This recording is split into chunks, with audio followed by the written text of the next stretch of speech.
In this section we want to look at some quadratic inequalities, and here's our first example. We have x squared plus x minus 6 is greater than 0, so it's a quadratic inequality. I'll begin by factoring. I'll factor this trinomial into the product of two binomials. First terms will be x, so that x times x is x squared. Last terms have to multiply to give me 6, so how about 3 and 2? Inside I have 3x, outside I have 2x. They differ by x, so let's make that positive and that negative. Now what I want to do here is I want to take and make a sign chart for these factors. I just want to know where the factors are positive and where they're negative. Once I know that, then I'll be able to tell where their product is positive and negative. So I'm going to start with my factor x plus 3, and I'm going to say, where is x plus 3 0? Because 0 is the dividing line between positive numbers and negative numbers. Well, x plus 3 will be 0 when x is negative 3. So I'm just going to say, here's negative 3. That's where x plus 3 is 0. For numbers down below this, like for instance negative 10, negative 10 plus 3 is negative 7. I have negative numbers. Up above that, I have positive numbers. Next, I'm going to look at my factor x minus 2, and I'm going to do the same thing. Where is x minus 2 0? Well, x minus 2 is 0 when x is equal to 2. Let's put that up here. For all numbers below 2, x minus 2 is going to be negative. For instance, 0 minus 2 is negative 2. Negative 3 minus 2 is negative 5. So for all the numbers down here, when I substitute them into this factor, I end up with a negative number. So negative down there, positive up there. So now I ask myself, how about the product of x plus 3 and x minus 2? Because that's what I'm looking at right here, is the product of x plus 3 and x minus 2, and I want that product to be greater than 0 or positive.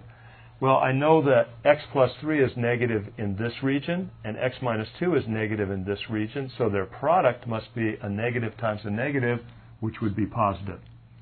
In this region right here, the one factor is positive, the other is negative, so their product must be negative. And in this region, both factors are positive, so their product must be positive. So since I want the product of these two factors to be positive, I know I'm talking about all the numbers down here together with all the numbers up here. Any number that appears in one of these two regions is going to give me a positive product for x plus 3 and x minus 2. The last thing I want to do is check my endpoints. I see that this is a strictly greater than inequality, so my endpoints will not be included in the solution set. So here's a graph of all the real numbers such that they make the product of x plus 3 with x minus 2 positive. These are also all the real numbers that are solutions to this quadratic inequality. So how do I solve these? I write it in standard form. If it's not in standard form, factor it, make a sign chart for the factors, and then reason out, depending on the signs of the factors, where my product is positive or negative. Let's look at another example. Another quadratic inequality, 6x squared less than 5x minus 1. Let's put this in standard form by writing this as 6x squared minus 5x plus 1 is less than 0. So I'll add negative 5x to both sides. I'll add positive 1 to both sides, so I have it in standard form with 0 on this side. Now let's factor. If this factors, it'll factor into the product of two binomials. I need a 3x and a 2x possibly to multiply and give me 6x squared. The last term's 1, so that's pretty easy, 1 and 1. Inside is 2x, outside is 3x. I add them together and get 5x, so I'll make those two negative. Now what I want to do is I want to take my two factors right here and draw and make a sign chart for each one of them. So I'm going to start with 3x minus 2 and see what the sign of that factor is. So for 3x, I said 3x minus 2, I mean 3x minus 1. Okay, this factor will be 0 when 3x minus 1 is 0, which is when x is 1/3. Now this one's going to be 0 when x is 1/2, so 1/3 is less than 1/2. Let's put it over here. So I'm going to say 1/3. This factor will be negative for all the numbers to the left of 1/3, and it will be positive for all the numbers to the right of 1/3. Now take my next factor, 2x minus 1. Let's see if that went off the screen. No. Okay. So 2x minus 1 is 0 when x is equal to 1/2. Let's put that right here. When, for numbers less than 1/2, 2x minus 1 will be negative. And for numbers greater than 1/2, 2x minus 1 will be positive. So here I have the signs, positive and negative signs, of my two factors all along the real number line.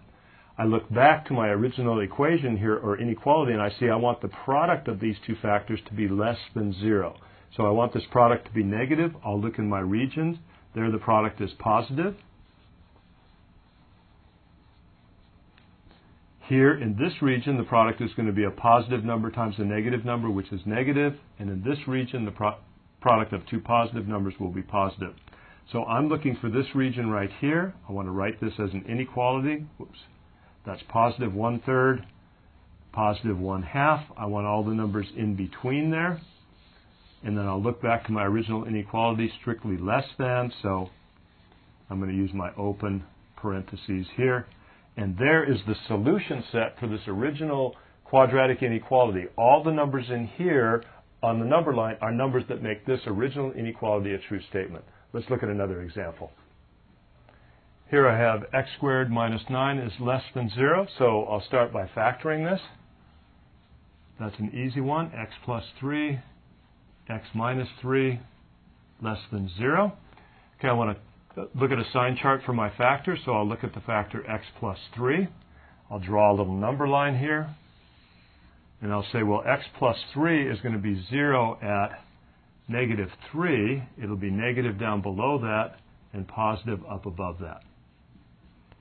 Then I want to look at my factor x minus 3, and it will be, let's see, 0 when x is equal to 3. It'll be negative down below that and positive up above that. So here I'm looking for numbers on the number line for which the product of this factor with this factor is less than 0. So I want my product to be a negative number. I look in here and see here's where one factor is positive, the other one is negative. So in here I have a negative product. So I'll finish this up by drawing a number line. I'll put in my endpoints negative 3, positive 3. I want all the numbers in between here. And then I look back and see that's strictly less than, so I'm going to use my parentheses again. If it was less than or equal to, I would use brackets, but it's not, so I use parentheses. And there's all the numbers on the real number line that satisfy this original quadratic inequality. Here's one more example. This last one, I have the product of these three factors greater than 0. So it's already in factored form, so I'm going to look at the sign chart for each of the three factors. So for x minus 2, let's see, I know that x minus 2 will be 0 when x is 2. Let's just check this. This is going to be 3 and this is going to be 4. So let's just put x equal 2 right here. This factor will be negative for numbers less than 2, and that factor will be positive for numbers greater than 2. When I look at my factor x minus 3, I know it will be 0 when x is equal to 3. So let's put that in here. It will be negative for numbers less than that and positive for numbers greater than that. And then my last factor here, x minus 4, it will be 0 when x is equal to 4. It will be negative for all the numbers below 4 and positive for all the numbers up above 4. So how about my product of all three of these factors? Well, let's see. A negative times a negative times a negative will be negative. A positive times a negative times a negative will be positive. A positive times a positive times a negative will be negative. And a positive times a positive times a positive will be positive. So I want the product of these three factors to be greater than 0. I want it to be positive, so I'm going to look in here and then also out here for my solution set. So let's see, how about I'll go from 2 up to 3, not including 2 and not including 3, and then I'll go from 4 on up. So how does that look? all the real numbers between 2 and 3 or above 4 are numbers that satisfy this original inequality. So this is one way to do these inequalities with this sign chart. I like it. After you get used to it, it's pretty simple, and you always come up with the right solution right here.